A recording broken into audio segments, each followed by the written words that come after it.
Welcome back to the DraftKings Live podcast with a special episode featuring a special group of employees. Yes, we are excited to have our 2020 Best in Class Hackathon winners. Welcome to the pod, team Double Helix.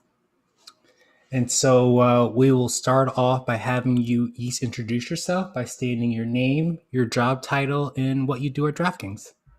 Hi, my name is Zach Grenier.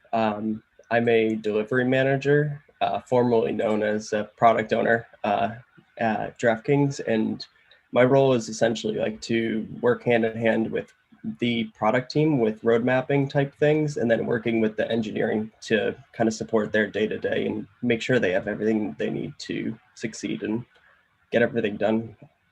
I'm Andrew Noka, and I'm a lead software engineer on the account platform web team. So the team I'm on works on the web side of things related to authentication, geolocation, user verification, account management, and things like that. Hey, I'm Nicholas Zavello. I am a software engineer on the DFS mobile team. I specialize in Android, so day-to-day working on the DFS Android application directly. Hey, I'm Daniel Gao. I'm a software engineer in co-op. I also work with Andrew Noka on the account platform team. Hello, I'm Mark Kelly. I'm a software engineer on the DFS mobile team. I specialize on the iPhone side of things, working on the iPhone app. And I'm Matt Welch. I am principal software engineer on DFS. My role is primarily in architectural advising and mentoring and tech planning new projects. Hi, I'm Chase Broder. I'm a software engineering co-op on the fantasy platform team. So basically, we're in charge of lineup entry into contests. And then basically once contests go live, basically live scoring those contests and generating leaderboards. Awesome. Thank you, everybody, for introducing yourselves. It's a big team. So maybe you can start, Dan, by explaining to our listeners what is a hackathon and how long do they last? Give us the rundown of what it's like. Yeah, sure. So a hackathon is sort of an event where software engineers, designers, product owners, and maybe some others can collaborate on a software project with the goal of creating a sort of working concept by the end. The hacky part probably refers to the fact that we hack everything together pretty quickly with the intention of smoothing everything out after the fact, once you've got some sort of minimal viable product. Also, something to note is that the work is usually outside of regularly scheduled engineering, perhaps. And this hackathon only lasted 2 days, which is pretty typical. I'd say the hackathons usually they're like a weekend type of event, so 2 or 3 days is pretty standard. Nice. Cool. Thank you for the explanation. Did you guys do it overnight too? I feel like that happens sometimes. No, we did not do it. It was basically during working hours. Although Chase, would you agree with that? I worked until around 10 p.m. one night, but nothing too crazy though. So Chase is the real MVP of the team. Yeah, I had a bit of a time conflict, so I couldn't work too much during the normal work day. So I had to work a little bit later. But in terms of contributions, definitely didn't do more than anyone else, I would say. Nice. So Matt, what was the theme of this year's hackathon? So this year's theme was activation and retention. We have a lot of user onboarding flows to kind of help new users get an introduction to the product, but we've really recognized for a long time that those were lacking. They could really be improved quite a bit. And so there were a lot of really fresh and new ideas and ways to lower the bar of entry, I guess, to make it easier for brand new users who maybe have never played fantasy sports to come in, learn about the product, and kind of quickly get their feet under them and learn about how to do this DFS thing. It was great having input from user research and all the work that they did, interviewing users and finding ways that we could really improve our product and kind of give each of these hackathon teams a little insight into what our users were thinking. That kind of really helped set us all on a good path. Cool. So, speaking of some of those ideas, what was the inspiration behind your hackathon project? And did you have other ideas? Like, what was the process like there, Zach? Yeah, so one of the first things that, one of the first ideas that we came up with was just like the first time user experience. And like Matt mentioned, we referenced some of the research that was done by that team. And we were finding that like people were having a difficult time navigating the app. Like they had to go to YouTube to establish like how to actually go through and use the app functionality wise. So we decided like that was kind of our area that we were going to focus on. And what we ended up doing was we ended up adding like these different like kind of how-tos and demo tutorials throughout like the drafting screen and like creating the contest. And we made that right after the account creation page. And just like any other product initiative, we started with like this finite idea, built it out to things that were like we were never really going to get to, and then kind of found out like what our like actual MVP scope was going to be. Make sure we had everything prioritized there. Nice. So Andrew and Nick, can you walk us through how you went about building your prototype and what types of roadblocks did you and the team encounter? Sure. I think we kind of took a divide and conquer approach. Everyone had their strengths and we kind of had a vision of what we wanted to do. So we ended up having some people work on the Android app, some people work on the iOS app, some people work on an API service to drive everything. And then the rest of us were worked on the web side of things.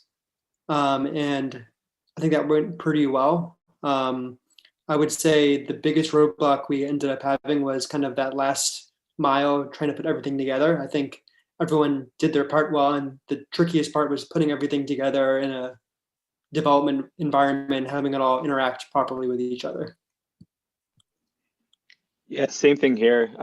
One of the first steps in building something like this that we know exists in other applications was finding if someone has built it better already in a way that we could reuse it.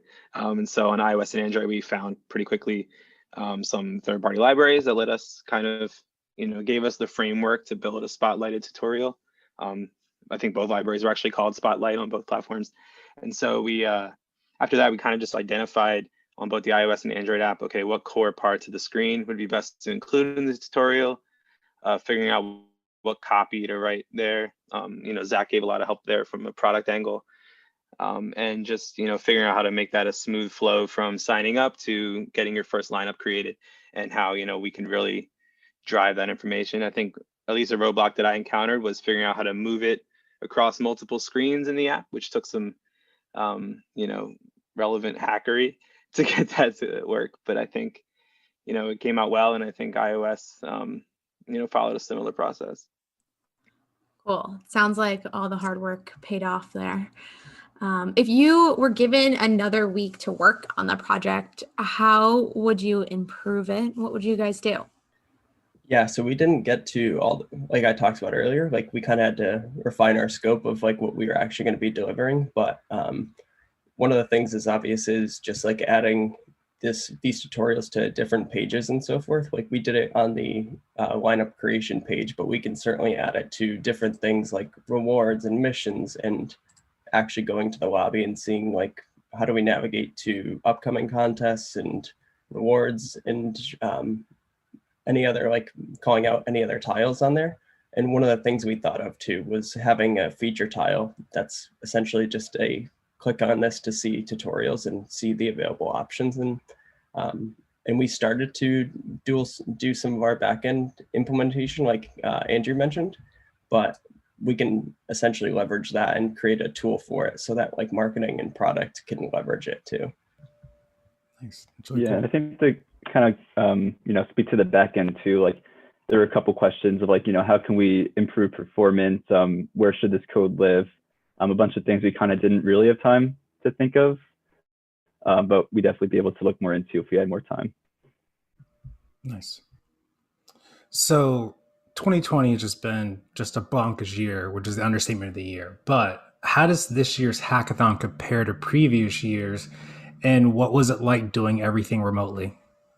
in previous years, the teams sort of formed organically, and then it was much more of a voluntary kind of, hey, I'm going to work on something I'm interested in with some of my buddies. This year, the teams were actually assigned, and each team represented, a range of skills and disciplines, so that we could work on all these different projects, kind of on a level playing field. So that was interesting. In terms of working on it remotely, I mean, we've gotten pretty good at this now, 8 or 9 months in. So sure, it's always nice on a short range project like this to get everybody in a room together and kick ideas around, but it really wasn't as much of an obstacle because this is how we're doing all our work these days. It's true. Zach, anything to add? Not for me. This is actually my first hackathon I've ever done. Oh, cool. So I think nice. Yeah, I think Matt's been around for a while, so he probably has more experience on previous hackathons. But oh yeah, each year they've been different, and to Mark's point, having the opportunity to pick your team really it did a couple of things. That it helped you form a team of people that you already know you work well with and can move quickly with. But to be honest, I think I liked this better. We all have areas that we work in, and so we have, especially now that we're remote, we have a small group of people that we interact with every day, and we may not see the other 90% of engineering ever. And so getting an opportunity to mix up with people that I don't see every day, I run into Nick in Slack answering some questions here or there, or Noka and I chat in Slack quite a bit on different things. But most of these guys I don't see every day or talk to every day. So starting to build those relationships with other engineers has been good. Yeah, I mean, I don't think I've seen any of you, I'm just realizing, since March. So it is great to see everybody. I've switched over to business hiring, so I haven't been hanging out with the engineers as much. But speaking of non-engineering hiring and non-engineers, how did working with different groups this year improve collaboration to help win this year's hackathon? So we didn't have any designers or anything. So really the only non-engineer was Zach from the product angle. And I would say Zach really had a very important role in the team and really played a big impact. For one, he kind of ended up taking the team lead role. So he kind of oversaw all the organization, kind of just made sure we all had stuff to work on. Again, kind of when I signed on that Monday night, I didn't really have anything to do, wasn't really sure kind of how to proceed, but Zach and I talked, and he kind of led me in the right direction of okay, this is kind of what the team needs right now, and this is where I kind of fit, where I could see you fitting in. So I think that was kind of huge. And I think kind of that organization, getting people on a Zoom call and the sync up if needed was kind of huge for us. I think that kind of lasted all the way to the presentation. I think Zach also did a great job. Kind of just making making our project also very presentable. So I think kind of without that perspective, I think organizationally the team would have struggled a little bit. Yeah, and I mean, these guys make it pretty easy too. I know other teams had designers and product actually in the room with them too, so they were able to help with some of these design type questions. But these guys definitely make it easy where they're creative, they can come up with what they think looks good, and then even presenting. I think I made the joke to Zach Mayberry after the fact that I think one of the reasons we won was because we were one of the only teams that did a full live demo, and I think that added some extra brownie points for us. But that all just kind of goes out to the team for being able to take that extra risk and extra initiative to be let's just demo this thing live and let's see how this looks. That's really cool. And for it to be your first hackathon, Zach, a lot of pressure to repeat next year, so no pressure. If we get the same team, I'm confident in our ability to do so.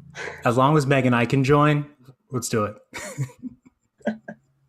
I'm not sure how much value we'll add, but I'm a good cheerleader. That's about it. Exactly.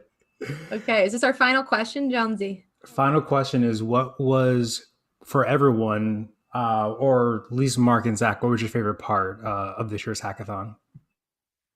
Yeah, so as a software engineer, you come across ideas from time to time, or you see a cool feature in another product that you say, oh, I'd like to get that into our product. I wonder how that would work. But you don't really have time for that, and it's hard to make that a priority. But the hackathon's a chance to just put aside the day-to-day work that's on your plate and just focus on getting a little creative and doing something that maybe is interesting to you, and getting to present that to some decision makers. So it's just nice for that opportunity.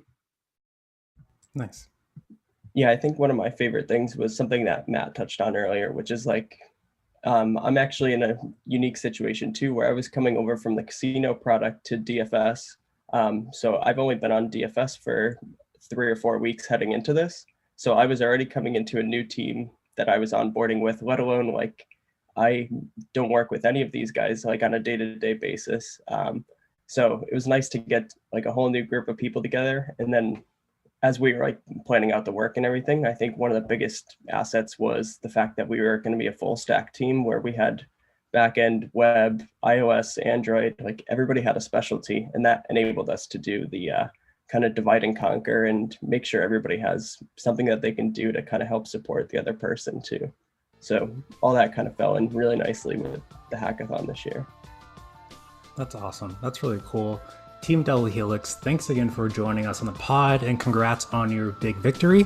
And until next year's hackathon, be safe, be kind, and take care of yourself.